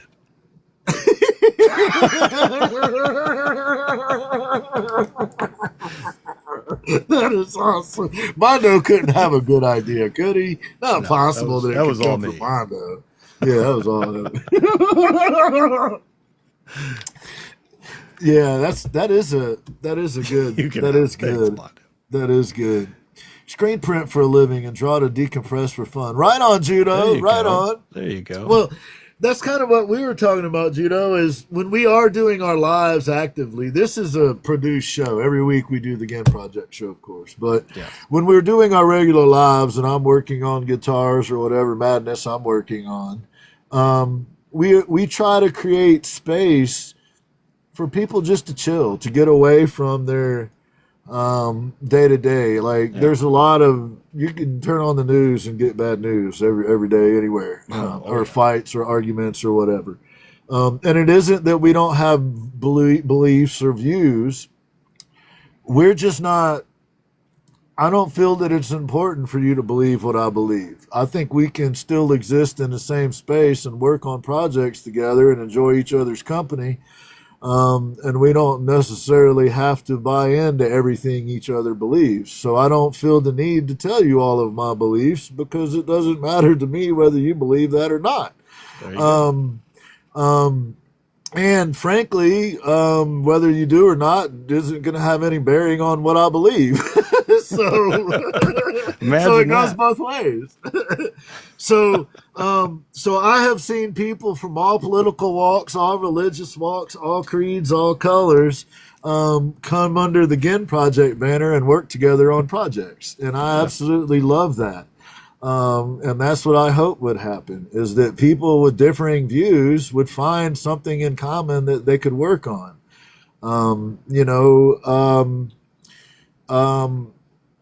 When I was in the service overseas, one of the things we looked forward to was mail call. and simply getting I still have every letter my wife ever sent me. We were dating at the time when I was in the military, but I still have a box with every letter she sent me for the 2 years I was overseas. So at the most crucial times in our lives, just simple little gestures of somebody is thinking about us. Somebody took the time to acknowledge. Maybe, and here's the thing, sometimes when I'm doing a flow state, I won't even acknowledge them. I'm not paying attention to the chat. I'm working on something, and Laura's running things, or Ash is running things, or whoever. But generally, if they come in and they're not a jerk, people will engage with them in the chat. They will find a receptive audience, a place where they can spend some time and be cared about and taken seriously, no matter who they are.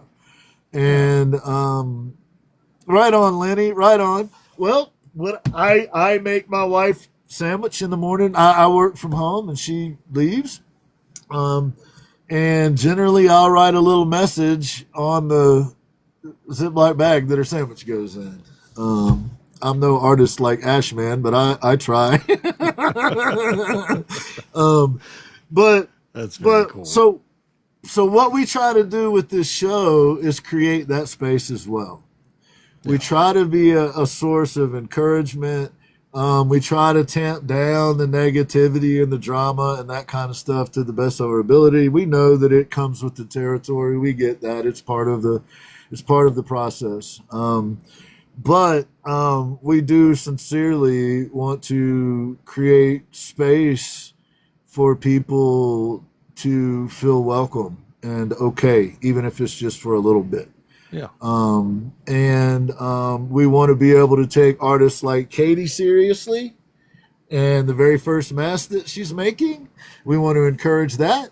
And then we also want to encourage people all the way on the other end of the spectrum, like A.S.H. Man, who have been doing it for a long time and who always, I'm amazed that you find new and amazing inspirations and methods. And like, since I've met you, you've picked up paint, airbrushing and wood burning and a few other things too. It's almost like somebody encouraged me to do guitars for some reason. I know. I didn't want to bring that up because I might be a bad influence there. Yeah. If I would just send you a damn guitar, you wouldn't have to go through all this. If you had better friends, man. If you just had better friends. I have great friends. Well, and let's talk about that a little bit too, man. So you were talking about mental health, and your discussion and your A.S.H. Man's basics. Yes. And truthfully speaking, man, y'all are the people that I lean on. Y'all are where I go to check myself and to figure out if I still seem somewhat sane or not. So it isn't just a gesture, right? Yeah. It is our life. It's who we are. I lean on A.S.H. Man. There's a couple people that probably lean on me. A.S.H. Man probably leans on somebody. He's just a rock. He's just steadfast in the middle of Arizona. Everything leans towards Arizona.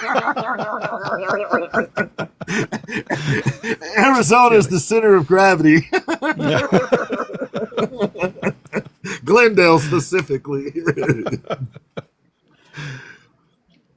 But, I mentioned this a little bit, and I don't want to say too much, but my entire life I've dealt with depression, believe it or not. People see me on here, and they're like, oh, the smile, the whatever, But I get super anxious before the shows still. And I, I don't know how to describe it, but like I absolutely adore my wife. So I got a great home life. I get to spend my days with people like A.S.H. Man. So I love what I do for a living. I absolutely love what I do for a living. I get to do it with amazing people. Yet I am living the dream. I'm literally living a dream that I never thought was attainable for somebody like me from where I'm from. But there are still days where it's hard to function. There are still days where it's hard to put that smile on and show up and be in line and on time and do all the things. And it's hard to explain, right? Why would someone who has everything be depressed about anything? But it just doesn't work that way. It doesn't matter. It doesn't matter how secure your meals are or how, whether you're going to have a place to live this week or next or whatever. It affects us all. It really does. It affects everybody. Now, I would argue that it was much more difficult to manage when I didn't have resources. Yeah, absolutely. It was, that management program had a lot to do with whiskey. And I don't, hey, Chris, what's going on? Hey, Chris. And I don't recommend that strategy. No. But the truth is I'm a walking, talking example, right? I struggle with depression, and I have, from the outside looking in, I have everything going for me. I married my high school sweetheart. I don't have to worry about where my meals are going to come from tomorrow. If I don't sell a guitar, I'll still be okay. I'm in my mid 50s, so we've put some work in over the years. But the truth of the matter is I don't have it all figured out. I don't know. I call and ask Ash, hey man, this is what's going through my head. Am I making sense here? Or I'll call Kira or Laura, especially. Poor Laura. I think Laura should something happen to me, Laura should get a cut.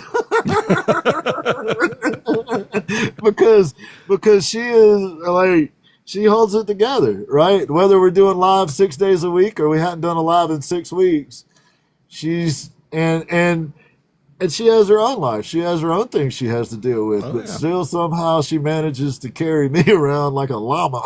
like I don't know how. I don't know how she does it, but I really feel that though when you were talking about that, because I feel the same way. I like everything's going well. The artwork's good.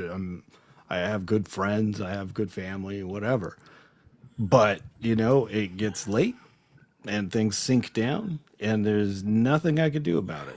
And it just hits hard, and it lasts for a while, or it lasts for a week. It depends on what it is, and it is what it is, and it's hard to explain. It's really hard to explain to somebody who doesn't have that same know-how of what's going on in a brain like this, and sometimes it's impossible to climb out by yourself. And that's when, like you were talking about earlier, leaning on people helps. You have good people around you. They care about you, and they want you to do better. So just ask. If you need help, just ask. That's a big deal. Just ask. Yes.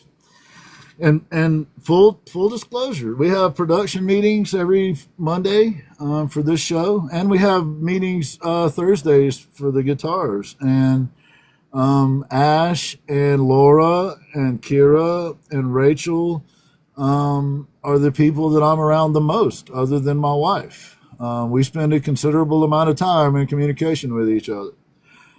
So they're the ones that bear the burden of my off days. Right? If I'm not on my game, Ash is the one who has to pick up the slack. So he knows. Like he knows. He's been the one carrying the weight. But the reality is it is such a wonderful environment to be in. Right? The other side of that coin is when I'm talking to my folks trying to figure it out, one of the things I'm able to check over on the positive side is I'm well supported. I have an amazing wife, and my friends are out of this world. They're just unbelievable human beings. And I'm absolutely confident that any one of them I could reach out to at any given moment and be like, hey, I'm in struggle right now. And they would point me in the right direction, or at least Ash might be like, look, I don't have time for your shit, but you should call Eve, man. She's busy putting up with my crap. Right. But I just want to say that though. People, whatever people see when they see me, just know that I don't have all the answers, and some days are a struggle for me too. Now, I'm going to add in here conversation about chronic pain, because part of what I have to deal with is a direct result of being in chronic pain since I was in my 20s, and I'm in my 50s now. And the degenerative back issue and a fused ankle and some things. So folks that are in chronic pain, there is also a parallel. There's often some depression that comes with that.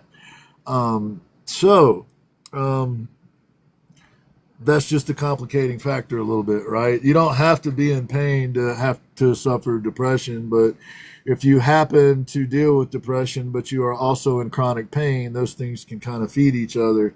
Oh, yeah. So for me, when my back is messed up and I can't do much, I really feel like a piece of garbage, right? I really feel like, man, there's all these people counting on me. There's all this stuff that I need to get done. I've told them I'm going to get it done, and right now I can't do shit about it. And it really makes you feel like a loser, right? It really makes you feel, hey, firstborn. It can really make you feel less than. Yeah. On the other hand, I remind myself that, hey, look, you can only do what you can do, and as long as you communicate to the best of your ability and try to be open and honest about the situation, then that really is the best that you can do. In my world. So yeah, there are days that my brain really, really wants to work on something, and then the back's like, nah, dude, you're gonna have to just chill. It's very telling when you go to lean to get one little tiny thing and it goes, and you're like, okay, breathe. That's it for the day. That's it for the day. Right.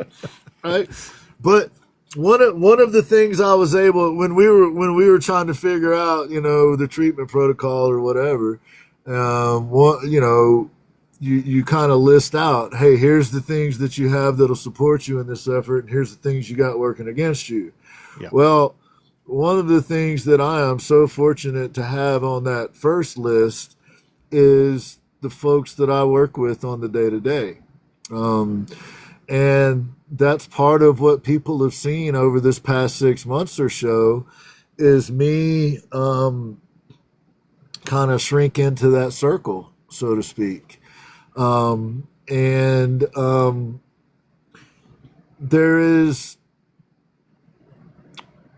isn't a vulnerability in true encouragement, right? If you are truly trying to be helpful and truly trying to encourage someone else, then there's a certain amount of vulnerability that happens in that exchange. The other thing that we would like to have is spaces where it's okay for people to be vulnerable. But being vulnerable is not the same thing as trauma dumping, right? So we want to create spaces that people can be vulnerable in, but you also have to be self-aware, right, in order for it to work. So if there's a conversation going on and someone is going through a cancer struggle and you want to tell us your latest joke, that might not be the time, right? But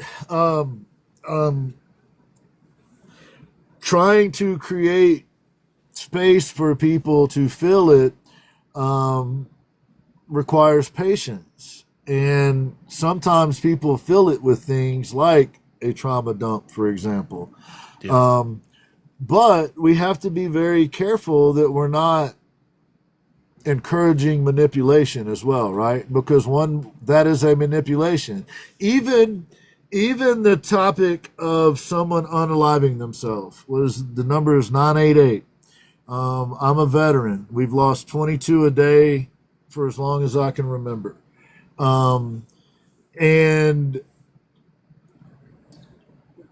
But at the same time, and that's a terrible, terrible topic, right?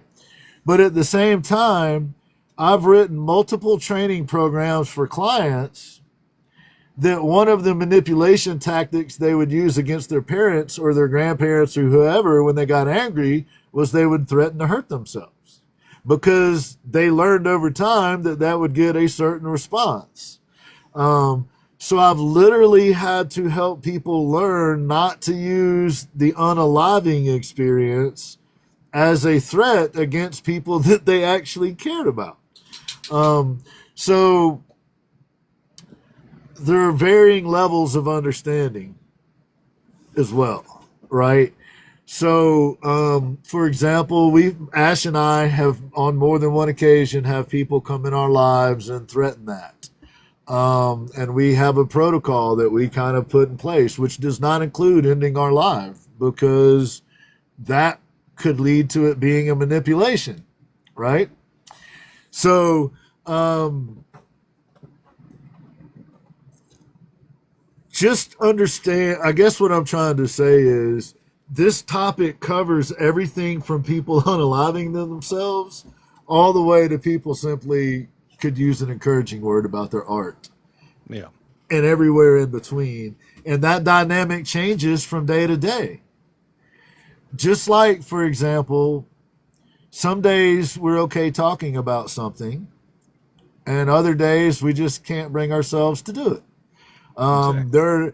There are days when my pop comes up that I'm good to go with it. There are other times when I think about my dad and I want to break into tears, right? Yeah. You know, the grief is still there from his loss. So at any rate, just be considerate that somebody might be on, I lost my dad today on one day, while you're at, I just got my first gallery. Yeah. And those two people can exist in the same space, but the person that just got in the gallery might need to have a little bit of consideration in that given moment. Yeah, mindfulness. It's one of those things we need to work on more, I think, as a society. We're so self-driven sometimes. We forget to look around us and see what other people are going through. Reading the room is a gift. I think some of us have and others don't. And it's okay once in a while to stick your foot in your mouth. It's gonna happen. I've done it enough. I'm good at that. I'm real good at that. It happens. And it's the way you handle it when you do, you know, and how you move forward with it. That shows who you are character-wise. How are you going to handle a situation once you've stepped in it is a big deal. And I think every time you do, there's a learning curve to it. You'll learn from it. If you don't learn from it, then I don't know what to tell you. But you should learn from it. But yeah, I think understanding the room is one of those things that doesn't come easy for some.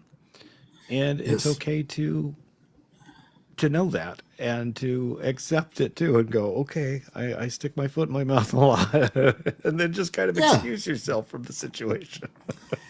Hey, being wrong is part of the process, right? Yeah. Like that's what you know, I think schools get wrong a lot. Having worked in schools, taught in schools. Being wrong can be a good thing. Yes. If it's a learning experience. Like a lot of what we know is because we were wrong about something. Right? Absolutely.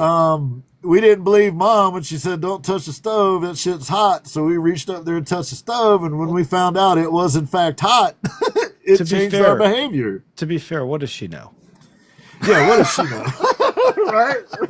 But you know, I mean, it's the way of things, right? We we're riding our bicycles and we go around the corner and it's got some sand and gravel in the corner and we fall down and skin our knees up. The next time we go through that corner, we're paying attention for gravel and sand. We're going to keep an eye out, extra eye out. No doubt. No doubt.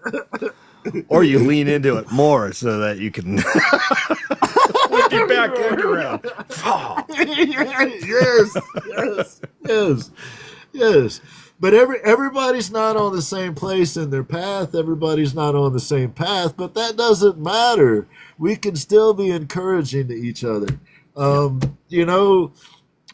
technique for doing that is just removing yourself far enough to where you have something in common, right? And there have been times when the only thing I could find that I had in common with somebody is that we're both human beings. So I just try to treat them with the respect of a human being. I understand that one. Yeah, I've been there. I've been there. Like I don't have to like openly be furious at you. Like, it's okay.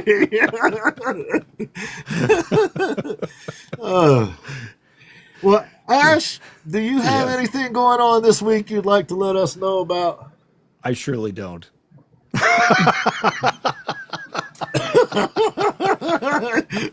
He's like, nope, I'm good. I've just been releasing content on what I've been building, and that's about it for me lately. I've been busy with life and handling moving furniture for somebody and doing other things to help out like a jackass I am. All right. I know who you're talking about. Mo, we got your address. Stitch, we got your address. Can Do, if you're still in here, need you to send me your address, Can Do, so we can get y'all's prizes out last week. I would encourage everybody, if you are interested in our monthly drawing, there will be one coming up next week. We're going to try to do a little bit of merch giveaway. We got some Ginn Project stickers. We got some forgeries that I did of A.S.H. Man stuff. And we are going to do a monthly sort of giveaway kind of thing. And all you got to do is go to the Ginn Project official. Uh-oh, I did it on my hand again. All you got to do is go to the Ginn Project official at gmail.com, and you too can have stuff on your hand. But all you got to do, there's a little message area. All you got to do is just say, hey, enter the drawing, whatever.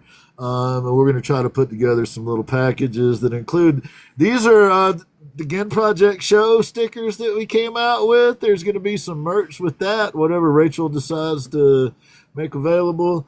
And then we also got some Ginn Project woodwork sticker we'll throw out there. We've got these little sticker packs, Ginn's Basic Forgeries. I'm working on some of Kira's stuff, but these are forgeries that I did of A.S.H. Man's work. Because I want to encourage him to keep doing good work. You can check these out if you look at 129 Media Productions. That's Rachel there in the chat. You can find these. I think they're very reasonably priced. Breathtaking. They're just for fun. There's the sneaky cat that will be on all the backs of the guitars that Ash does. And there's A.S.H. Man right there. Look at that little A.S.H. Man. You too could have a little A.S.H. Man on your whatevers. Happy Accidents by Chad. We were talking about him earlier when Lost was in here. Like I said, go to Happy Accidents by Chad. He's the one that I was talking about earlier that has the hoodie that has 5 of his pieces of art on it that I thought was dope. He's right there.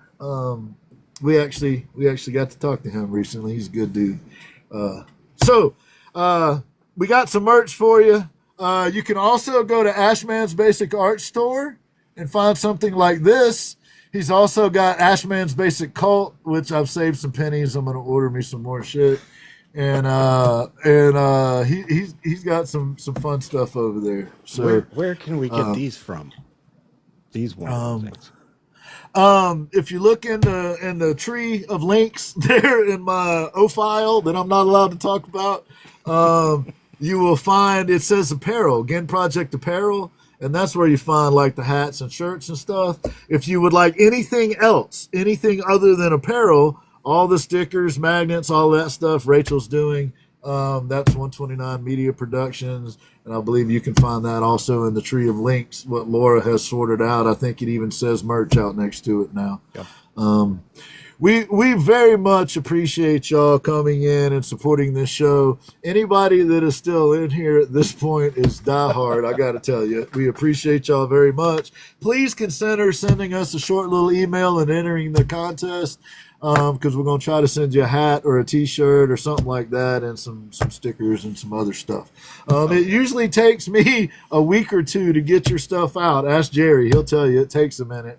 But once I get your addresses and all, then I get it all filled out, and then whenever we make it out to the post office that week, I drop it in. Oils with Mick. How you doing, man? Good to see you, brother.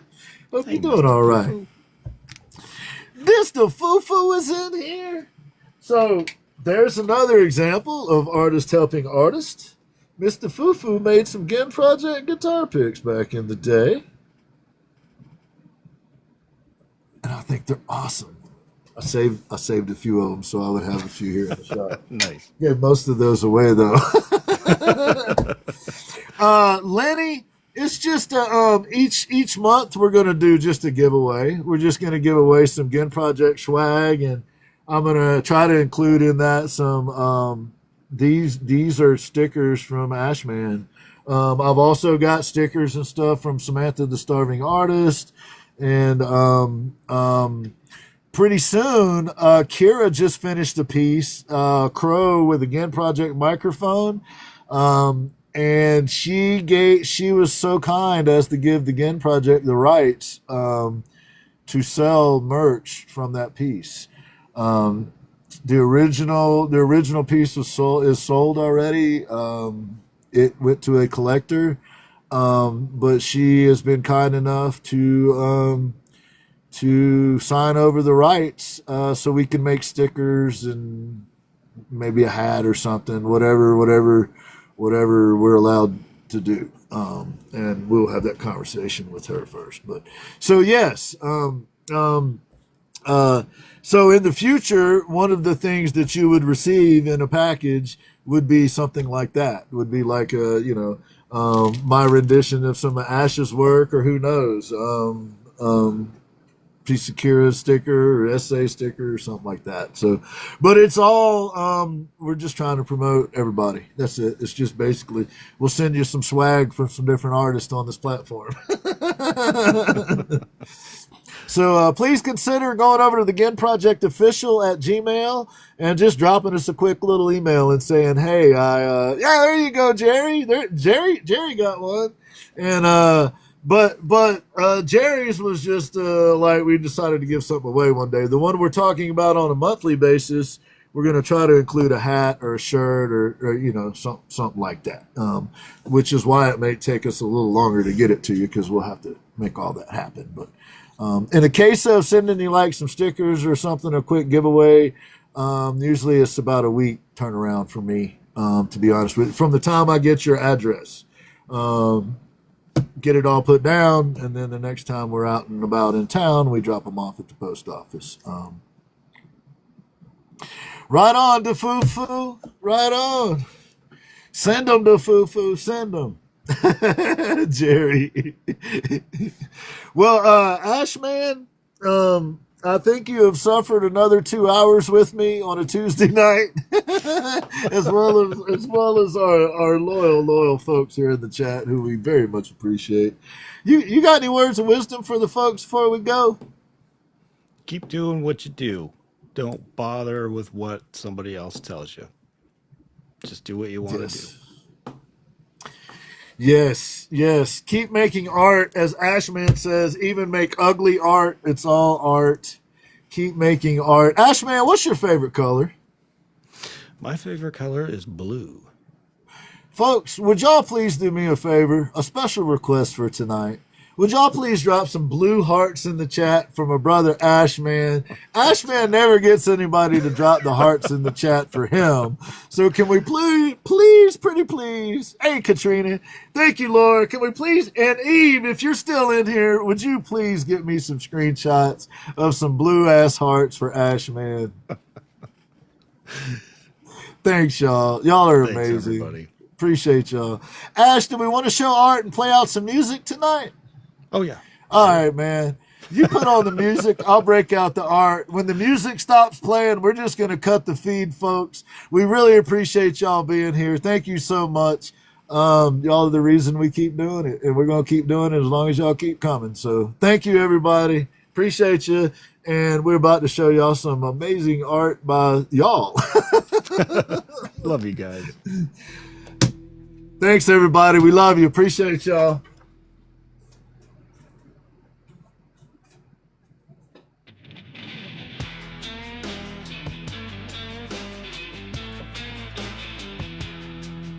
Bob Not So Ross.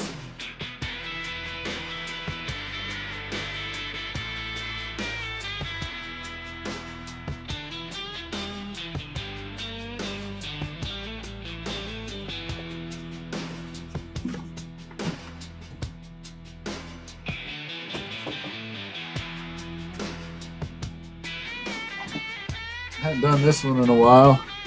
Dirty 530. Wherever you at, Dirty, we love you, brother.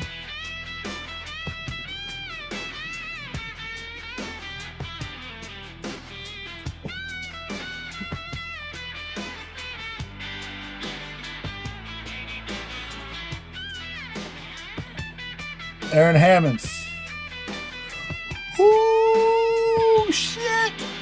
Ah, that is awesome, dude. Holy crap. Wow. Very happy with it. Very happy with it. Oh, my goodness. That is Favorite color, man. badass, Purple. dude. Oh, my God, that's cool. Metallic purple. Dude. Purple and green, my two favorite colors. That's awesome, There you go. bro. Aaron Hammonds. Nice.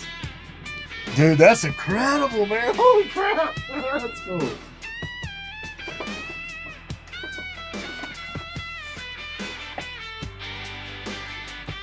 Heard this guy's doing lives again.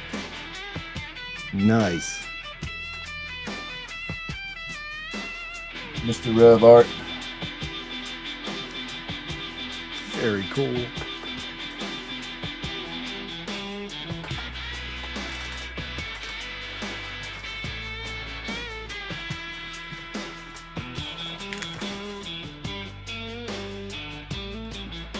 Lenny. Armando.